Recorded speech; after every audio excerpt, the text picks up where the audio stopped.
नमस्कार, मैं हूं आशुतोष त्रिपाठी और पंजाब केसरी नवोदय टाइम्स में आपका स्वागत है। देश में कोरोना की दूसरी लहर अब धीमे धीमे थमती जा रही, केसेस कम होते जा रहे हैं और मौतों की संख्या भी कम हो रही है। संक्रमण दर कम हो रही है और पूरे देश में हर शहर में जहां से भी जानकारी मिल रही है, संक्रमण दर कम होने के साथ मरीजों की संख्या अस्पतालों में भी कम हो रही है। पूरे देश में कोरोना की स्थिति इस समय क्या है, टीकाकरण किस तरह से चल रहा है, बच्चों में टीका किस तरह से लगाया जाएगा, उनमें ट्रायल कैसे होगा, इन्हीं सब विषयों पर बात करने के लिए आज हम जुड़ रहे हैं all India institute of medical sciences Delhi, AIIMS Delhi के कम्युनिटी मेडिसिन डिपार्टमेंट के प्रोफेसर डॉक्टर संजय राय जी से। डॉक्टर संजय राय जी पिछली बार भी जब कोरोना की वैक्सीन को लेकर ट्रायल हुआ था उसके लिए प्रभारी थे, उसका सारा काम देख रहे थे एम्स दिल्ली में। इस बार भी जो बच्चों के ऊपर ट्रायल होने जा रहा है उसका भी पूरा जिम्मा इन्हीं के ऊपर है, उसका भी सारा काम डॉक्टर संजय राय जी देखेंगे। हम सीधे जुड़ते हैं डॉक्टर संजय राय जी से। डॉक्टर संजय राय जी नमस्कार, बहुत बहुत स्वागत है आपका। नमस्कार जी, थैंक यू, धन्यवाद आपका मुझे यहाँ बुलाने के लिए। जी जी जी डॉक्टर संजय जी, पूरे देश में इस समय कोरोना की स्थिति, कोरोना संक्रमण की स्थिति कैसी लग रही है? चूंकि केसेस डाउन होते जा रहे हैं, आपकी नजर से क्या स्थिति है देश की? जी डॉक्टर साहब। देखिए, डेफिनेटली अगर हम पिछले 15 दिन पहले से तुलना करें तो काफ़ी अच्छी स्थिति कही जाएगी। 15 दिन से लेके 1 महीने जो स्थिति अप्रैल मिड के बाद से शुरू हुई थी, 4 लाख के आसपास केसेस पर डे आ रहे थे। जिस तरीके से पूरी हमारी व्यवस्था मैं कहूँ तो चरमरा चुकी थी, कहीं बेड नहीं मिलना, ऑक्सीजन की किल्लत होना, दवा की किल्लत होना, दवा लोगों को नहीं मिल पा रही थी। शायद इतना असहाय मुझे नहीं याद है कि हम लोग अपने आप को जो है कभी भी इतने सालों में अपने आप को पाए थे।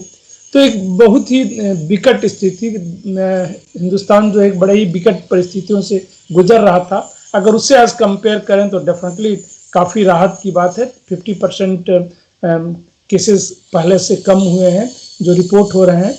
और देखिए, ये कम उससे ज़्यादा कम हुए हैं, 50% से भी ज़्यादा। सिर्फ रिपोर्ट पे नहीं, उस समय जो है अचानक केसेस बढ़ने से क्या होता है कि हमारी टेस्टिंग कैपेसिटी ये सब भी लिमिट है उसकी। गांव में हम टेस्ट नहीं कर पा रहे थे, गांव में डेथ्स हुए। तो जब अचानक केसेस बढ़ते हैं इस समय से, तो अंडर रिपोर्टिंग होने के चांसेस ज़्यादा रहते हैं। जो कि उस समय अगर 4 लाख रिपोर्ट हो रहे थे इसी टाइप के इंफ्रास्ट्रक्चर से, तो उस समय ज़्यादा होंगे, 4 लाख से कई टाइम। बट अभी जो है 2 लाख है, तो 2 लाख से ज़्यादा अभी भी होंगे, अंडर रिपोर्टिंग अभी भी होगी, बट उतनी नहीं होगी। तो यह जो है मोर देन 50% रिडक्शन कहेंगे। और कुछ शहरों में जैसे दिल्ली, मुंबई, जो मेन मेट्रो शहर थे, उनमें जो है काफ़ी ज़्यादा राहत की बात है। क्योंकि देखिए, एक बड़ा सा हिस्सा जो है पहले इन्फेक्ट हो चुका था। ये जो नया वेरिएंट है हमारा इतनी तेजी से फैल रहा है, पूरे की पूरे फैमिली को इन्फेक्ट कर दे रहा है। तो लेकिन उन्हीं लोगों में फैल रहा था जिनमें जो है पहले इन्फेक्शन नहीं हुआ था, उन लोगों को ज़्यादा इसने अभी भी इफेक्ट डाला। तो जब वो पूल खत्म हो रहा है तो धीरे धीरे कम होगा ही होगा, ये एक नेचुरल फिनोमेना है। जी हाँ साहब, चूंकि सेकेंड वेव है और अब ये डाउनफॉल की तरफ है और चीजें कम होती जा रही हैं, जैसा आपने बताया कि 50% से कम काफी डाउन हुआ है, 50% से कम डाउन हो गया है। बात थर्ड वेव की भी की जा रही है, चर्चा है क्या होगा, आएगी नहीं आएगी। इस थर्ड वेव को लेकर थोड़ा सा स्थिति साफ कीजिए। जी डॉक्टर साहब। जी हाँ, देखिए, वेव थर्ड हो, फोर्थ हो, फिफ्थ हो या 25वीं वेव भी आ सकती है। अगर साइंटिफिक नजरिए से देखें हम, तो कोई वेव कब आएगा, कैसे आएगा, उसका एक प्रेडिक्शन होता है, सिर्फ मॉडलिंग से नहीं। एक तो कंप्यूटर पे मॉडलिंग करके की जाती है। मॉडलिंग में होता है कि आप कैसा इनपुट डालते हैं वैसा आउटपुट होगा। जितना आपके जब कई एजम्पशंस लेता है मॉडलिंग जो की जाती है, तो आपके एजम्पशन जितने एक्यूरेट होंगे, आउटपुट उतना ही बेटर आएगा। बट जो साइंटिफिक एविडेंस को लेके एनालाइज किया जाता है, तो वह मेनली 2-3 चीजों पे डिपेंड करता है किसी भी वेव का आना। फर्स्ट, एक हम एपिडेमियोलॉजी में बात करते हैं एजेंट, होस्ट और एनवायरनमेंट की। ये ट्रायंगल होता है। कोई भी जितने हमारे कंट्रोल मेजर्स होते हैं वो उसी पे निर्धारित होते हैं, इसी ट्रायंगल पे। जो एपिडेमियोलॉजिकल थ्रेट की बात हम करते हैं। सो पहला हो गया एजेंट है हमारा, ये जो है ये वायरस है, ये इस सार्स कोरोना वायरस 2 जो कोविड-19 बीमारी कर रहा है। जी। हो सकता है बिल्कुल ही नया वायरस आ जाए कंप्लीटली, जो अभी सर्कुलेशन में उससे एंटायरली डिफरेंट वायरस आ जाए, संभावना हो सकती है इसकी थर्ड वेव की, या उसके बाद भी कितनी भी वेव आ सकती है। और अगर वो बिल्कुल ही नए रूप में आ गया तो कई वेव आ सकती है।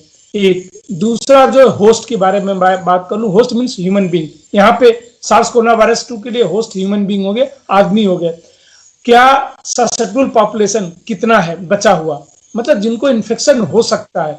अगर सारे लोगों को इन्फेक्शन हो सकता है तो थर्ड वेव बहुत बड़ा होगा। अगर सारे लोगों को इन्फेक्शन नहीं हो सकता, जिनको हमने नेचुरल इन्फेक्शन हो चुका है या जिनको वैक्सीन दे दिया है, अगर वह प्रोटेक्टेड है, मान लीजिए ये दोनों ही लोग प्रोटेक्टेड है, तो थर्ड वेव आने की संभावना कम होगी उसी सेम स्ट्रेन से। सो एजेंट वही अगर है और ससेप्टेबल पॉपुलेशन कम हो गया तो आने की संभावना कम है। इन्वायरमेंट में है कि हमारा बिहेवियर, जो ह्यूमन बिहेवियर है, ये सब वो कैसे आता है उस पर डिपेंड करता है। तो इन सब चीज़ों को अगर हम ये देख के कहें, जो लगता है अगर सेम स्ट्रेन इसी टाइप का जो अभी म्यूटेशन हो रहा है, जो पूरी दुनिया में 4 वेरिएंट ऑफ कंसर्न है। वेरिएंट ऑफ कंसर्न हम कहते हैं कि म्यूटेशन होते रहते हैं इस टाइप के वायरस में, हमेशा बहुत टाइप के म्यूटेशंस हुए हैं, 1000 के ज्यादा म्यूटेशंस हो चुके हैं। जब भी वायरस रिप्लिकेट करता है तो म्यूटेशंस होते हैं, बट सारे म्यूटेशन से हमें मतलब नहीं रहता। कुछ म्यूटेशन जो है वायरस के लिए खतरनाक हो जाते हैं, कुछ वायरस म्यूटेशन जो है वायरस को ज्यादा खतरनाक बना देते हैं, या तो सीवियरिटी बढ़ा देते हैं, या जो है उसका इन्फेक्टिविटी बढ़ा देते हैं, या जो एग्जिस्टिंग गाइडलाइंस है हमारे मैनेजमेंट की उसको भी बाईपास कर देते हैं। जब ये सब होता है तो वह म्यूटेंट स्ट्रेन जो है वेरिएंट ऑफ कंसर्न बन जाता है। अलग अलग कंट्री में अलग अलग वेरिएंट ऑफ कंसर्न बनते हैं। जैसे यूएस में जो है कई हैं, 5-6 हैं वेरिएंट ऑफ कंसर्न। हिंदुस्तान में भी 2 B1617 एंड 617 के भी 2 वेरिएंट हैं, वो हमारे लिए। बट ग्लोबल जो है अभी तक 4 वेरिएंट ऑफ कंसर्न है, जिससे ग्लोबल कम्युनिटी को मतलब है। एक यूके से आया था, एक ब्राजील से था, एक जो है आपका साउथ अफ्रीका से था, और 4th उन्होंने वेरिएंट ऑफ कंसर्न माना जो हमारा इंडिया का था, इसका B1617 को वेरिएंट ऑफ कंसर्न माना है। तो उस पर डिपेंड करता है, अगर इस टाइप का म्यूटेशन हो रहा है तो ये सारे जितने म्यूटेशंस आए हैं जो पहले के नेचुरल इन्फेक्शन है, वो आदमी बेटर प्रोटेक्टेड है। आज की डेट में ये कहना 3 महीने 6 महीने रहना इससे ज्यादा है, क्योंकि उसका एग्जाम्पल भी है। पब्लिकेशन के अलावा जो साइंटिफिक लिटरेचर है काफी आ चुके हैं हमारे पास साइंटिफिक लिटरेचर, लेकिन उसके साथ साथ जो है हमारे ऑब्जर्वेशंस भी हैं। जैसे मान लीजिए पिछले साल इस समय आप लोग ही बात करते थे धारावी का, कि धारावी जो है हिंदुस्तान के लिए नहीं पूरी दुनिया के लिए हॉट स्पॉट बना हुआ था। सबसे ज्यादा केसेस जो है धारावी से आ रहे थे। दुनिया का एशिया का सबसे बड़ा स्लम एरिया है, तो वहां से केसेज आ रहे थे। इस बार बहुत ही कम केसेज आए बट बहुत ही कम केसेज आए। तो ये सब इनडायरेक्ट एविडेंसेस होते हैं। कुछ साइंस से ज्यादा हम अननेसेसरली जो है पैनिक क्रिएट करने के लिए, अगर धारावी में बहुत ज्यादा केसेज आते तो फिर हम वैसे ही बातें करते कि री इन्फेक्शन बहुत हो रहा है, री इन्फेक्शन से लोग मर रहे हैं, लेकिन ऐसा नहीं हुआ। तो हम दूसरी तरीके से उसको पैनिक बनाने के लिए सिर्फ करते हैं। आज के जमाने में जो है थोड़ा ये ज्यादा हो रहा है, अननेसेसरली पैनिक क्रिएट करना, जिसको अब हमें कम करना चाहिए। हमें नॉर्मलसी की तरफ जाना चाहिए। हमेशा साइंटिफिक एविडेंस को जो है ज्यादा महत्व देना चाहिए, जो कि अभी भी हम संभावनाओं को ज्यादा महत्व देते हैं, साइंटिफिक एविडेंस को कम महत्व देते हैं। इससे थोड़ा सा कष्ट होता है कि क्यों हम ऐसा कर रहे हैं। ज्यादातर लोग जो बातें करते हैं बिना साइंटिफिक एविडेंस की, आज भी संभावनाओं के बारे में ही बातें करते हैं। ये हो सकता है, वो हो सकता है, थर्ड वेव, फोर्थ वेव, कोई भी वेव आ सकता है, बट उसकी संभावना क्यों है इसको बारे में बातें करनी चाहिए। अभी की स्थिति देखते हुए नहीं लगता कि कोई बहुत बड़ा थर्ड वेव आएगा। जिस तरीके से इन्फेक्शन हिंदुस्तान में फैला है नेचुरल इन्फेक्शन से, साथ साथ हम वैक्सीनेशन भी दे रहे हैं तो सीवियरिटी कम होगी। वैक्सीनेशन से हमारा ये पहले था कि दोनों ही सीवियरिटी भी कम होगी और इन्फेक्शन भी रोकेगा, बट जो करंट ये देखने को मिला कि बहुत ज्यादा कारगर नहीं है इन्फेक्शन को रोकने में, लेकिन सीवियरिटी को रोकने में अभी भी कारगर है। सीवियरिटी जो है, जो लोग वैक्सीन लिए हुए हैं उनमें कम हो रहा है। तो जो एविडेंसेज है उस पर हमें उस समय जो नए एविडेंसेज आते हैं उस पर बात करनी चाहिए। तो ये बहुत ही अनलाइकली लगता है कि कोई बहुत बड़ा थर्ड वेव आएगा, अनटिल अनलेस बिल्कुल ही नया वायरस ना आ जाए, और नया वायरस आ जाएगा तो कंप्लीट पॉपुलेशन ससेप्टेबल हो जाएगा। तो चाहे उसको वैक्सीन मिला हो या नेचुरल इन्फेक्शन मिला हो, दोनों ही उसके लिए बेकार है, उस नए वायरस के लिए। एक तरीके से नया वायरस कभी भी आ सकता है, इसलिए हमें आपको हमेशा थर्ड, फोर्थ या फिफ्थ वेव ही नहीं, किसी भी नए इस टाइप के पेंडेमिक के लिए हमेशा तैयार रहना चाहिए। हो सकता है इसे भी बड़े रूप में आए, वो एक तैयारी अपनी जगह है, बट इस टाइप की पेंडेमिक को लेके जो है थर्ड वेव आने की संभावना बहुत ही कम है। इसमें कोई नया वायरस उसे भी बड़े प्रॉब्लम क्रिएट करते, वो एक अलग बात है। अननेसेसरली जो है ये पैनिक क्रिएट करने की जो है जरूरत नहीं है, मुझे नहीं लगती, जो साइंस की बेसिस पे बात करें। डॉक्टर साहब, चूंकि आप कम्युनिटी मेडिसिन डिपार्टमेंट से जुड़े हैं और वर्षों का अनुभव है, और राष्ट्रीय अंतर्राष्ट्रीय स्तर पर आप चीजों से जुड़े रहते हैं, सक्रिय रहते हैं, तो आपसे एक सवाल जरूर बनता है कि पिछले कई दिनों से एक चीज सामने आई कि कोरोना की जो इलाज की पद्धति है या फिर जो दवाएं इस्तेमाल हो रही थी, वो कभी वो इस्तेमाल की जा रही थी, खुद प्रोटोकॉल में थी, लेकिन अब उनको हटा दिया गया है। तो क्या लगता है आपको कि कोरोना की जो उपचार की पद्धति है या जो एक दिशा निर्देश है उसमें बदलाव हो रहा है, दवाइयां बदल दी जाती हैं, तो कोई एक दिशा मिल नहीं पा रही है, कहाँ पे दिक्कत आ रही है? जी डॉक्टर साहब। हाँ देखिए, बिल्कुल मैं आपसे सहमत हूँ कि दवा बदली गई। देखिए, जब कोविड आया था पिछले 2019 के दिसंबर में, चाइना से जब शुरू हुआ सार्स कोरोना वायरस 2 का इन्फेक्शन, तो उस समय से लेके और धीरे धीरे हम पूरी दुनिया में फैल गया। 3 महीने के अंदर जो है दुनिया के 200 देशों के आसपास में फैल चुका था यह। हमारे पास इसके सार्स कोरोना वायरस 2 के अगेंस्ट कोई इफेक्टिव ट्रीटमेंट नहीं था। कुछ दवा का जल्दी जल्दी टेस्ट करके कि हो सकता है वह कारगर हो, जैसे SCQ था, लैब टेस्ट में आज की डेट में भी बहुत ही अच्छा सार्स कोरोना वायरस 2 के अगेंस्ट काम करता है, पर जब हम ह्यूमन को देते हैं उसमें वो काम नहीं कर पाता उतना अच्छा। जो लैब में अगर टेस्ट में कोई आता है, पेट्री डिश में अगर हम ये करते हैं, उसके रिजल्ट में और रियल जब लाइफ में हम इसको यूज करते हैं, दोनों में, क्योंकि ह्यूमन बॉडी जो है हमारी वो वैसे काम नहीं करती जैसे लैब का एक रिसर्च कर रहे होते हैं तब करता है। तो बहुत सी दवाओं का ऐसा प्रयोग किया गया और ये पाया गया कि हो सकता है ये काम करे। उस बेसिस पे कई दवाएं दी गई, धीरे धीरे दी गई, धीरे धीरे दवाएं हटती गई, इसीलिए उनको परमानेंट लाइसेंस नहीं मिला, इमरजेंसी यूज ऑथराइजेशन उनको मिला कि ठीक है, इमरजेंसी में हमारे पास कुछ नहीं है तो something is better than nothing वाले प्रिंसिपल पे कि उसको किया जाए। कोई भी कभी भी क्लेम नहीं किया गया कि इसकी जो है बहुत ही कारगर दवा उपलब्ध है। आज की डेट तक हम किसी ने नहीं कहा, अगर साइंटिस्ट की मैं बात करता हूं, बाकी लोग अगर क्लेम करते हैं तो उनकी बात नहीं, साइंटिस्ट, डॉक्टर जो है, हम लोग ने कभी क्लेम नहीं किया कि कोरोना से जो है लड़ने की जो है बिल्कुल 100% कारगर दवा हमारे पास है। तो इसलिए जो है इनका टेस्ट होता रहा, धीरे धीरे एविडेंस जनरेट होते रहे, एक एक एविडेंस जनरेट होते रहे। WHO ने 30 कंट्री में ट्रायल कराया रेमडेसिविर को लेके, सॉलिडिटी ट्रायल के नाम से मशहूर है, हिंदुस्तान भी उसका पार्ट था। उसने पाया कि इसका कोई इफेक्ट नहीं है, ना ही इसका इफेक्ट है सीवियरिटी में, कि मरने की दर में कमी हो रही है, मॉर्टलिटी में नहीं है, ना ही हॉस्पिटलाइजेशन में है। एक स्टडी आई US से, जो वहां पे उसने कहा कि नहीं, मरने की दर में तो कोई कमी नहीं है, हॉस्पिटलाइजेशन थोड़ा जल्दी हो जा रहा है, कम जल्द छुट्टी मिल जा रही है मरीज को, उस बेसिस पे कि हो सकता है उसमें फायदा और रेमडेसिविर को दिया जा रहा था। लेकिन ये सफिशिएंट एविडेंस था कि रेमडेसिविर कोई रामबाण नहीं था कि कोई मर रहा है उसको बचा ले, वो कहीं से प्रूफ नहीं हुआ। फिर भी हर मरते हुए को देते रहे और लोग भी परेशान रहे। तो जैसे जैसे एविडेंस हो जाता है, और ये अच्छी बात है, अगर एविडेंस जनरेट होता है किसी भी नई बीमारी के लिए कि अब ये कारगर नहीं है, ये दवा हो सकती है कारगर हो, तो हमें उस पर जो है चेंज करना चाहिए। और इसको मैं बहुत ही पॉजिटिव इसमें लेता हूं कि ग्रेजुअली जो है चेंज होता रहा, जब जैसे जैसे एविडेंस आता गया उसको हटाते गए। जैसे मैं प्लाज्मा थेरेपी की बात करूं, प्लाज्मा थेरेपी जो है जब ये इस एजम्पशन पे दिया जा रहा था कि एंटीबॉडीज शरीर में बन रहे हैं आपके इन्फेक्शन होने के बाद, जिनको नेचुरल इन्फेक्शन हुआ, तो हो सकता है वही एंटीबॉडीज लेके अगर हम दूसरे के शरीर में दे तो वो वायरस को जल्दी मार के क्लियर कर देगा और उससे फायदा मिलेगा। ये संभावना व्यक्त की गई थी और उस बेसिस पे काम किया गया था। शुरू में दिया गया, हिंदुस्तान में ही क्लिनिकल ट्रायल हुए, उसके कई क्लिनिकल ट्रायल हुए हैं, दुनिया के कई देशों में हुए, उसका आया कि कोई बेनिफिट नहीं है। और ये काफी पहले आ गया था। हाँ, उसको फिर से शायद जांचने में टाइम लगा, इसको बहुत पहले ही ये कर देना चाहिए था, क्योंकि लोग अननेसेसरली परेशान हो रहे थे कि ये बहुत कारगर उपाय है।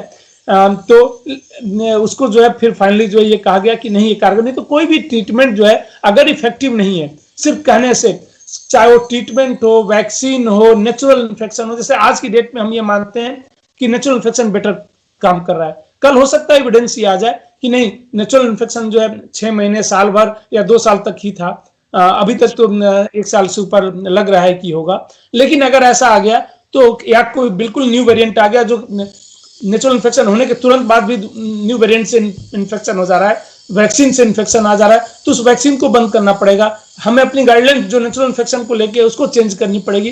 तो जैसे जैसे एविडेंस जनरेट होते हैं वैसे वैसे चेंज होना, और ये अच्छी बात है। मैं इसको अच्छे ढंग से देखता हूं कि एटलीस्ट चेंज तो हो रहा है, एविडेंस के बेसिस पे चेंज हो रहा है, अब एजम्पशन पे चेंज नहीं हो रहा है कि हमने संभावना व्यक्ति किस लिए चेंज कर दिया जाए, एविडेंस पे चेंज हो रहा है, और ये अच्छी बात है। जी डॉक्टर साहब, चूंकि चेंजेस हो रहे हैं, दवाइयां बदली जा रही हैं, बंद की जा रही हैं, अगर मैं आपसे पूछूं क्या आज की डेट में किसी दवा पर भरोसा किया जा रहा है वैज्ञानिकों द्वारा या फिर चिकित्सा पद्धतियों द्वारा? देखिए, सार्स कोरोना वायरस 2 के अगेंस्ट आज की डेट तक कोई बहुत ही इफेक्टिव ट्रीटमेंट नहीं है। जो भी हम ट्रीटमेंट करते हैं वह सपोर्टिव ट्रीटमेंट होता है। जैसे किसी को इन्फ्लेमेटरी मार्कर्स बहुत ही जैसे हाई इन्फ्लेमेशन है शरीर के अंदर, ये जो है आपका निमोनिया डेवलप हो गया है, कुछ और प्रॉब्लम्स है, तो जैसे स्टेरॉइड का देना जो है वह शुरू करते हैं। स्टेरॉइड ने लाखों लोगों की जान बचाई है, करोड़ों की मैं कह सकता हूं बचाई है। जब से स्टेरॉइड हुआ है पूरी दुनिया में जो है डेथ कम हो गई है। तो इस टाइप से जो सपोर्टिव ट्रीटमेंट है, ऑक्सीजन की कमी होगी तो ऑक्सीजन प्रोवाइड करना, जो भी है जो सिम्टोमेटिक, अगर क्लॉट बनने लगे हैं तो ब्लड थिनर को देना, ये सब देना, ये सारे सपोर्टिव ट्रीटमेंट है। ये सार्स कोरोना वायरस 2 के अगेंस्ट नहीं है। सार्स कोरोना वायरस 2 जो है, जो कोविड कर रहा है, वह सेल्फ लिमिटिंग डिजीज है, शरीर अपने आप उसको मार देता है। उसकी बॉडी की इम्यूनिटी, आपकी इम्यूनिटी कितनी भी कमजोर हो वह जो है आपको जो है उसको ये मार देगा। ठीक है, तो और सारे जो क्लियरेंस होते हैं बॉडी से इस वायरस का, शरीर की इम्यूनिटी करता है। कोई भी ड्रग आज की डेट तक नहीं है वो करे, बट कभी कभी ड्रग्स का मिसयूज होने लगता है जो सपोर्टिव ट्रीटमेंट में दे रहे हैं। जैसे स्टेरॉइड का बहुत जल्दी शुरू कर देना, बार बार कहा जाता है और सारे साइंटिफिक फोरम पे कहा जाता है कि भैया स्टेरॉइड को तभी यूज करें जब जरूरत हो, अननेसेसरली यूज न करें, उससे नुकसान होने का भी खतरा रहता है। तो फायदा तो कर ही रहा है, साथ में एक अननेसेसरी नुकसान होता है। बेसिक प्रिंसिपल मेडिसिन का होता है कि हमें जो है अगर फायदा ना दे पाए तो किसी को नुकसान न दें। हमें जो है नुकसान, कोई भी अगर ऐसी चीज होती है तो हमें उससे बचना चाहिए कि एटलीस्ट हम किसी को नुकसान न दें। जी हाँ डॉक्टर साहब, टीकाकरण की स्थिति, चूंकि आप शुरू से ही टीकाकरण के मतलब टीके के ट्रायल से लेके और पूरा टीकाकरण चल रहा है, उस दौरान पूरा एक्टिव है और चीजों को समझ रहे हैं, देश में टीकाकरण की स्थिति क्या है आज की तारीख में? देखिए, हिंदुस्तान की अगर हम बात करें तो हिंदुस्तान जो है पूरी दुनिया को जो है करीब 170 देशों को हम टीका देते हैं। 60% दुनिया का जो टीका बनता है वो हमारे यहाँ बनता है, जो बहुत बड़े मैन्युफैक्चरर हिंदुस्तान है। सार्स कोरोना वायरस 2 चूंकि अचानक जो है इतनी लार्ज क्वांटिटी पे हमें वैक्सीन की जरूरत पड़ गई, उसको पूरा करने के लिए वो सक्षम नहीं है, क्योंकि ऐसे जो है बहुत हमेशा नहीं होता कि एक साथ सारे पॉपुलेशन को हमें जो है वैक्सीन देने की जरूरत पड़ेगी। तो दुनिया के किसी देश की जो है इस तरीके की क्षमता नहीं थी, तो हमारी भी वैसी क्षमता नहीं है, लेकिन फिर भी प्रोडक्शन जो हो रहा है वह काफी है। थोड़ा सा ये डेफिनेटली जो है स्लो, अगर हम कंपेयर करें कुछ और देशों से, उनके कंपेरिजन में वैक्सीनेशन का ड्राइव हमारे यहाँ स्लो है, लेकिन हमें जो है फिर भी करीब 20 करोड़ के आसपास लोगों को दे चुके हैं। हम थोड़ी एविडेंस जनरेट करने चाहिए कि रियली वैक्सीन इफेक्टिवनेस कितना है। हमेशा मैंने, जैसे मैं शुरू से कहता हूं कि ब्लाइंड होके हमें किसी भी चीज पे विश्वास नहीं करना चाहिए। हमेशा खुले दिमाग, एक साइंटिस्ट को हमेशा खुले दिमाग से सोचना चाहिए और रियली वैक्सीन देने का कितना बेनिफिट मिल रहा है उसको जो है हमेशा तौलते रहना चाहिए। उसको हम इफेक्टिव ओवरऑल इफेक्टिवनेस कहते हैं। दो चीज होती है, वैक्सीन इफिकेसी। जब हम क्लिनिकल ट्रायल कर रहे होते हैं तो वैक्सीन का इफिकेसी देखते हैं, एक ग्रुप को वैक्सीन देके दूसरे ग्रुप को वैक्सीन न देके, और बड़े क्लोज इन्वायरमेंट में करते हैं तो रिसर्च में होता है ये। लेकिन जब एक्चुअल रोल आउट किसी वैक्सीन का होता है तो रियली उसका इम्पैक्ट क्या है पूरे समाज पे वह आता है। और इतने 20 करोड़ के आसपास हिंदुस्तान में या पूरी दुनिया में इतने वैक्सीन दिए जा चुके हैं। हमें जल्दी से जल्दी जो है इस डेटा को एनालाइज करके जो है उसके अनुरूप एक्शन लेना चाहिए कि कितना बेनिफिट है, और सारे हमारे जो भी प्रोग्राम बनाने चाहिए कि इस दर से हम कवर करेंगे, ये बेनिफिट अगर है तो इस दर से हम कवर करेंगे तो इतना ज्यादा बेनिफिट मिलेगा। वो एक पहले से जो है निर्धारित हो जाना चाहिए कि हमें ये नहीं हाँ जल्दी जल्दी टीका लगा दो, इस ग्रुप को टीका लगा दो, बच्चों को टीका लगा दो, बड़ों को टीका लगा दो। उसका कोई साइंटिफिक बेसिस होना चाहिए कि आप टीका अगर लगाना चाहते हैं तो क्या डिमॉन्स्ट्रेट करना चाहते हैं, कितना बेनिफिट एक्सपेक्ट कर रहे हैं, उसका क्या 5% भी बेनिफिट आपको मिल रहा है कि नहीं, 50% मिल रहा है कि नहीं, 100% जो एक्सपेक्ट कर रहे हैं उससे भी ज्यादा बेनिफिट। मान लीजिए हम एक्सपेक्ट कर रहे हैं कि 50% बेनिफिट मिलेगा या 60%, हमें हो सकता है 80% बेनिफिट मिल जाए, हो सकता है हमें 100% उससे भी ज्यादा मिले जितना हमारा एक्सपेक्टेशन था। बट हमें इसको दर्शाना चाहिए तो उससे लोगों में विश्वास आएगा। या हो सकता है कि जितना हम एक्सपेक्ट कर रहे थे उसका 5% भी नहीं मिल रहा है, तो किसी भी में हो सकता है। इसलिए हमें जो है साइंस पे विश्वास करते हुए अपने डेटा को एनालाइज करते रहना चाहिए और सारे एक्शन जो है उसके अनुसार होने चाहिए। सिर्फ ये नहीं कि हमने कह दिया कि नहीं वैक्सीन लगा लो तो लगा लो, या वैक्सीन मत लगाओ तो ना लगाओ। जी नहीं, एविडेंस बेस्ड एक्शन होना चाहिए। और मैं हमेशा चाहूंगा कि हमेशा एविडेंस बेस्ड जो है, और एविडेंस रोज जनरेट होते हैं, हर घंटे नए नए एविडेंस जनरेट हो रहे हैं सार्स कोरोना वायरस 2 और कोविड-19 को लेके। जी हाँ डॉक्टर साहब, अब चूंकि टीकाकरण से बात चल चुकी है और जैसा आपने बताया कि एविडेंस बेस्ड चीजें होनी चाहिए, निश्चित रूप से होनी चाहिए, और जिस तरह से आप पहली बार ट्रायल में जुड़े हुए थे, इसके सारी जिम्मेदारी संभाली थी आपने एम्स दिल्ली में, अब बच्चों पर टीके का ट्रायल शुरू होने जा रहा है, उसकी भी जिम्मेदारी आप संभाल रहे हैं। क्या स्थिति है, क्या चीजें हो रही हैं? जी डॉक्टर साहब। देखिए, इसमें दो पहलू है। एक तो एविडेंस जनरेट करना कि कल अगर बच्चों को जरूरत पड़ती है तो टीका हमारे पास अवेलेबल होना चाहिए। कि जैसे अभी तक हम कहते थे कि बच्चों के लिए जो है कोई क्लिनिकल ट्रायल नहीं हुए तो सेफ है कि नहीं कोई वैक्सीन, हमें नहीं पता, इफेक्टिव है कि नहीं हमें नहीं पता। सेम वैक्सीन जो एडल्ट में दे रहे हैं उसी का बच्चों में ट्रायल करके एविडेंस जनरेट करना अलग बात है। लेकिन वैक्सीनेशन प्रोग्राम स्टार्ट करना, जैसा मैं रोज ही सुनता हूं कि जल्दी से जल्दी जो है बच्चों को वैक्सीन लगा दिया जाए, ये कहीं से साइंटिफिक ये नहीं लगता कि बच्चों को जल्दी से जल्दी वैक्सीन लगा दें, बच्चों को जल्दी वैक्सीन लाना चाहिए। और इससे क्या होता है, अननेसेसरी पेरेंट्स में पैनिक क्रिएट होता है। रोज ही मेरे पास मेरा ईमेल बॉक्स से लेके मैसेज बॉक्स सारा जो है पेरेंट्स के इससे भरा होता है, रिक्वेस्ट की बच्चों को देने के लिए वैक्सीन।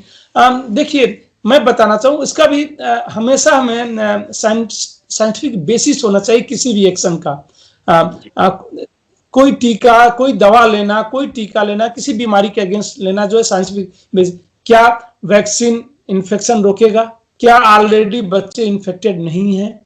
इसके लिए हमें एविडेंस जनरेट करना चाहिए। अगर जैसे सीरो सर्वे हमें बताता है कि बच्चे क्या कितने % इन्फेक्टेड है, अगर बच्चे बिल्कुल इन्फेक्टेड नहीं है तो डेफिनेटली वैक्सीनेशन का बनता है। लेकिन क्या वैक्सीन रोकेगा इन्फेक्शन?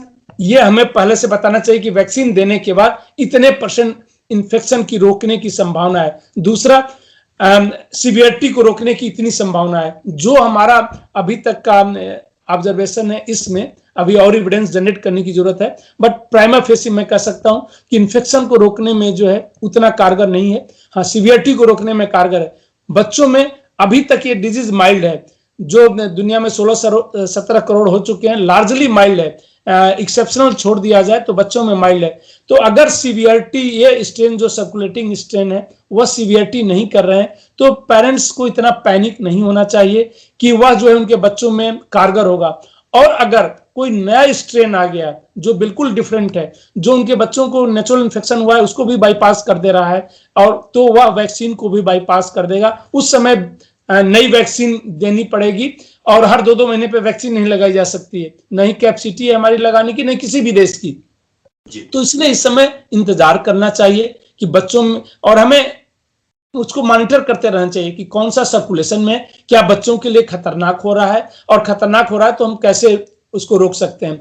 जब तक इतने सब एविडेंस नहीं हो सकते, फर्स्ट मोस्ट इंपॉर्टेंट, बच्चों में जो है सीवियरिटी कितनी हो रही है, उनकी जो नया आने वाला है वायरस आ सकता है, जिसकी हम थर्ड वेव में बच्चों पे ये होगा, इसका भी जो है कोई साइंटिफिक बेसिस कहीं से नजर नहीं आता। देखिए, मैंने जैसे पहले कहा, कोई भी वायरस कभी भी खतरनाक हो सकता है, किसी भी ग्रुप के लिए खतरनाक हो सकता है, बट इस टाइप की बातें करना जो है वह अननेसेसरी जो है, ये भी हम कह सकते हैं कि हो सकता है वेस्टेड इंटरेस्ट में कर रहे हो, क्योंकि इसमें कॉमर्शियल एंगल बहुत बड़ा है, और इसलिए जो है, और पेरेंट जो है हमेशा पैनिक रहते हैं। मैं भी अपने बच्चों को लेके जो है चिंतित रहता हूं कि मेरे बच्चों को ना हो जाए, प्रॉब्लम ना हो जाए।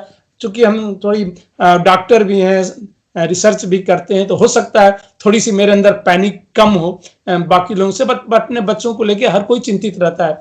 तो अभी तक जो साइंटिफिक एविडेंस है, बच्चों को लेके लोगों को बहुत चिंता नहीं करनी चाहिए।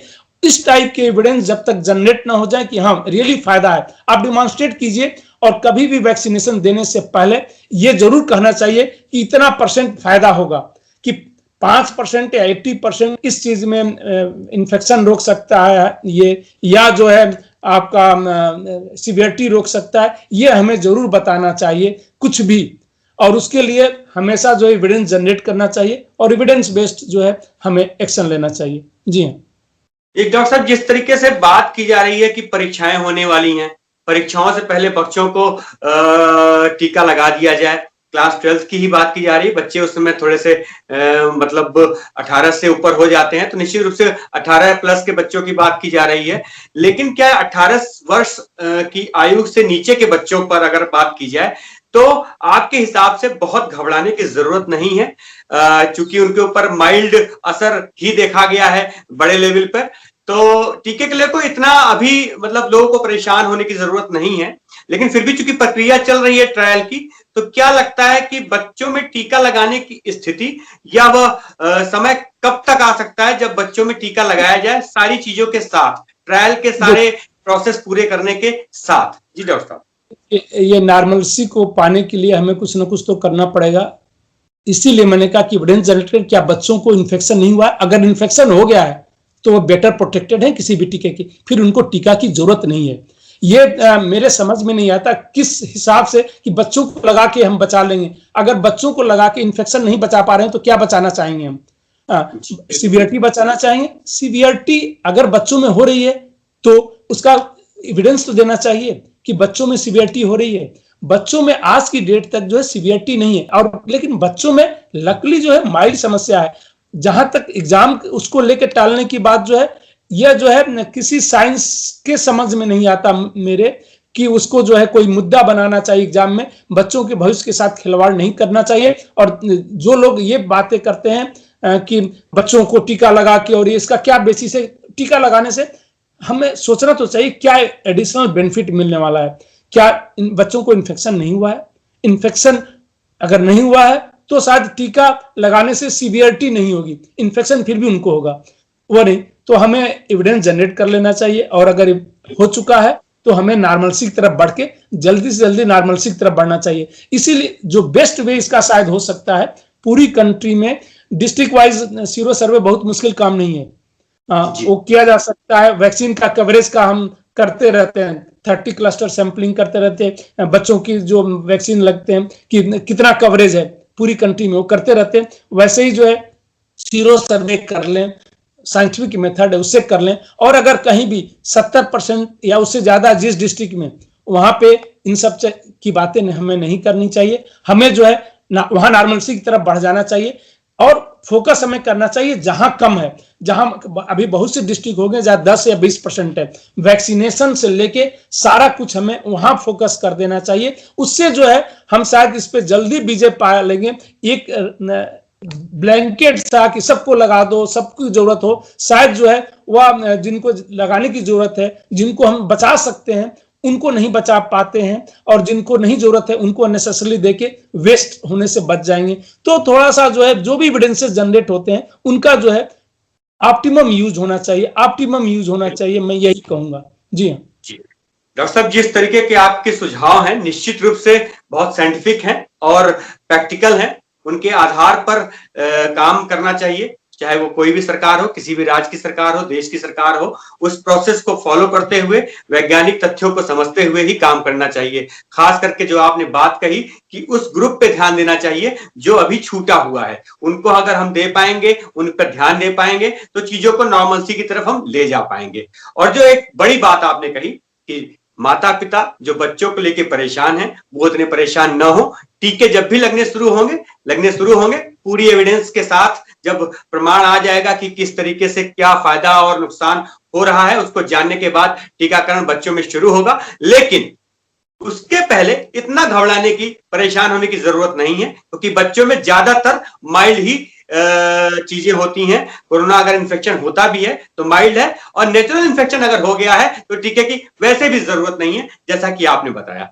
डॉक्टर साहब, बहुत सारी जानकारियां आपने दी और अपना वक्त दिया हमें, इसके लिए आपका बहुत बहुत धन्यवाद। नमस्कार। थैंक यू, नमस्कार।